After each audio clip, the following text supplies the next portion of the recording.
Hello, this is Angela Arden, and welcome to my very first edition and episode of Hollywood Stars, Stories, Articles, and More.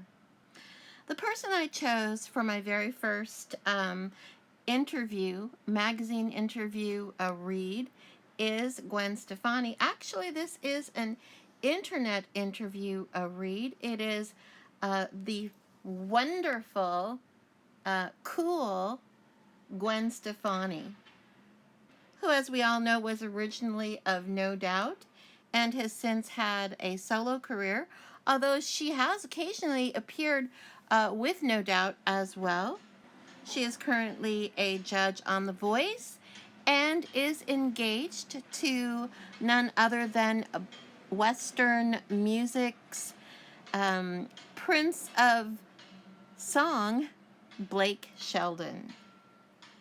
Okay, so I'm just going to dive right in. This first interview that I'm recording is from Rolling Stone, the Rolling Stone website. It was written June 17th, 2016, and I guess they sat down with her at exactly 11:53 a.m. Eastern Time. Here goes. Enjoy. Title: Gwen Stephani on No Doubt's future, working with Prince. Pop rock icon reveals heartache behind her new solo album and being a little bit country. By Brian Haidt, that's Hiatt. The font of Gwen Stephani is in red at the beginning of the interview, and the rest is looks like black Roman Times font. The red looks like Standard Courier. It is traditional upper and lower case with square paragraph formation. That bit of information is for all of the writing geeks like myself.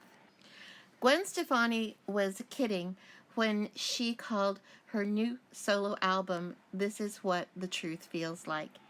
It manages to combine upbeat pop with bracingly honest lyrics about her split from ex-husband Gavin Rossdale, the father of her 3 children. Even before I knew that my life would be forever changed and all my dreams would be crushed, she says, I was quite desperate to make new music. She ended up with a flood of inspiration that she compares to No Doubt's 1995 breakthrough, Tragic Kingdom, written in the same breakup haze. I didn't even know I could write music, she recalls, and then her heart was ripped out and, served back to me on a platter. And this album, I feel like it just fell out of the sky. It was a miracle. The interviewer asks his first question. What will it be like to revisit the heartbreak in these songs when you sing them on your solo tour this summer? Gwen Stephani: I'm not in a different place yet. I'm still heartbroken. You can't have your family break up and still not be going through it a year later. I was just cleaning out a room in my house before I called you. It's devastating. Okay, so listener, this is Angela Arden. We just have, speaking for you with an insight, we just have privy at this moment through Gwen's words that this was an over-the-phone interview. The interviewer asks his next question. You had another solo album almost done before this one, which never came out. What happened to that? Gwen: that was a fake record. I had it, but it never felt right. I had this opportunity to be on The Voice, so it was like, you're on TV, let's put a song out. But I gave birth, and I was on TV 5 weeks later. I was still nursing. There was no way. You worked so hard on the last No Doubt record, and it didn't connect. Is that band over? Gwen. I don't know what's going to happen with No Doubt when Tony Canal, Kanal, and I are connected creatively. It's magic. But I think we've grown apart as far as what kind of music we want to make. I was really drained and burned out when we recorded that album, 2012's Push and Shove, period. And I had a lot of guilt. Then she quotes herself, I have to do it, end quote. Then she goes on to say, that's not the right setting to make music. There's some really great writing on that record, but the production felt really conflicted. It was sad how we all waited that long to put something out, and it didn't get heard.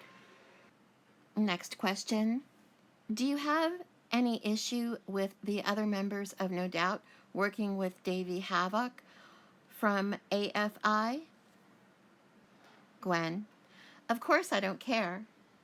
Those are my homies from when I was a little girl. I want them to be happy and do whatever they need to do to fulfill whatever creative place they need to fill. Interviewer's next question. You've recorded a duet with new boyfriend and Blake Sheldon. What do you make of the country world? Gwen. Being on The Voice helped open my mind to all kinds of music. My parents loved folk and bluegrass. My first concert was Emmylou Harris. And at the end of the day, a song is a song. You can take a country song and make it into a dance track. It's all about how it's produced. Interviewer's next question. You collaborated with Prince a couple of times. What was that like? He was such a genius that you can't believe he existed. I was on stage with No Doubt in Minneapolis in the 90s, and I saw his silhouette in the audience. I was like, how is this happening? Later, I sent him the demo to the song Waiting Room. He called and said, hey, I had to rewrite the song, but I think you're going to like it.